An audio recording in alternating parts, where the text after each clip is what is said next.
Alright, love. Now, the show is going to be a bit short for the story, so I'm going to read a little poetry afterward. But they were all quite happy when Pooh and Piglet came along, and they stopped working in order to have a little rest and listen to Pooh's new song.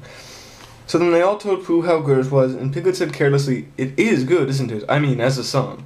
"And what about the new house?" asked Pooh. "Have you found it all?" "He found a name for it," said Christopher Robin, lazily nibbling a piece of grass. "So now all he wants is the house." "I'm calling it this," said Owl importantly, and he showed them what he had been making. It was a square piece of board with the name of the house painted on it. The Woolery.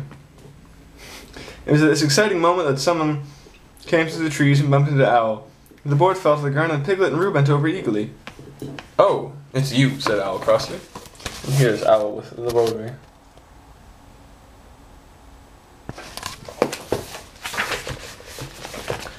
"Hello, Eeyore," said Rabbit. "There you are. Where have you been?" Eeyore took no notice of them.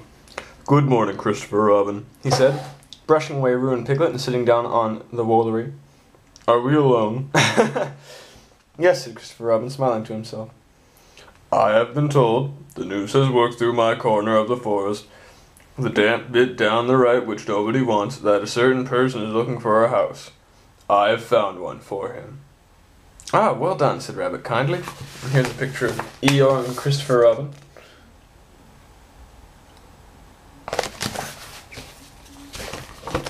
Eeyore looked round slowly at him, and then turned back to Christopher Robin. "We must have been joined by something," he said in a loud whisper.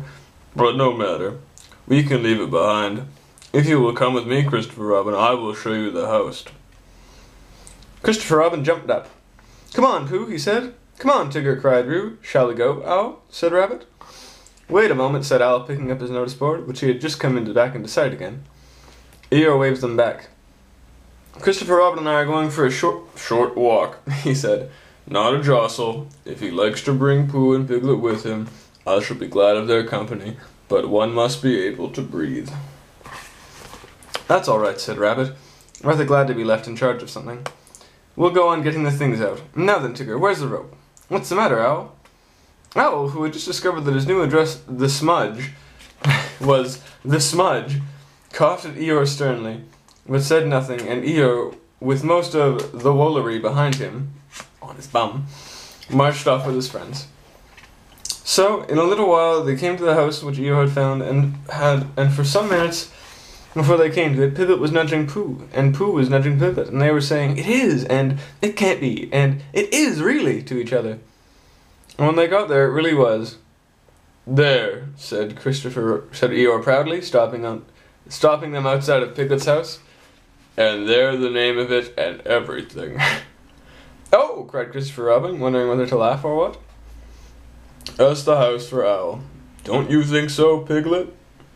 And then Piglet did a noble thing, and he did it in a sort of dream while he was thinking all the wonderful words Pooh had just hummed about him. "Yes, it's just the house for Owl," he said grandly, "and I hope he'll be very happy in it." And then he gulped twice because he had been very happy in himself. "What do you think, Christopher Robin?" "What do you think, Christopher Robin?" Eeyore asked a little anxiously, feeling that something wasn't quite right. Christopher Robin had a question to ask first, and was wondering how to ask it. "Well," he said at last, "it's a very nice house, and if your own house is blown down, you must go somewhere else, mustn't you, Piglet? What would you do if your house was blown down?" Before Piglet could think, Pooh answered for him. "He'd come and live with me," said Pooh. "Wouldn't you, Piglet?" Piglet squeezed his paw. "Thank you, Pooh. I should love to." "Aww. Oh, that almost makes me want to cry. That's so cute. That's so sweet. That's probably the cutest thing I've read. Oh, goodness. No, I'm not going to get teary-eyed. That's so adorable. Oh, I'm going to read that last part again. Christopher Robin had a question to ask first, and he was wondering how to ask it. "Well," he said at last, "it's a very nice house, and if your own house is blown down, you must go somewhere else, mustn't you, Piglet? What would you do if your house was blown down?" Before Piglet could think, Pooh answered for him. "He'd come and live with me," said Pooh. "Wouldn't you, Piglet?" Piglet squeezed his paw. Thank you, Pooh, he said. I should love to. Oh, that is too cute. You are getting oh, I don't even know. This is wonderful. This is probably one of the best stories I've actually ever read. Was this chapter. It was just wow. And I don't want to finish the book because the next chapter is chapter 10, in which Christopher Robin and Pooh come to an enchanted place and we leave them there.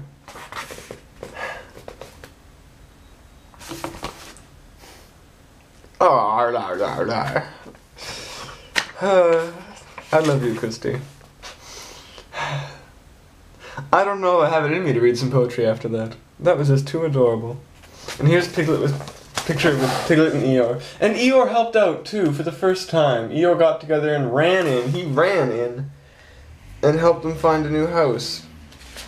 And little old Piglet did the right, not even the right thing, just a really honorable, fantastic thing. Like, it was just, that's good all the way through. That is good all the way through. It's the kind of thing I hope Nemo would do. Alright, Christy, I love you dearly. Sleep well, keep calm, find a llama, carry on. And I'll talk to you soon. I love you, Christy. Good night.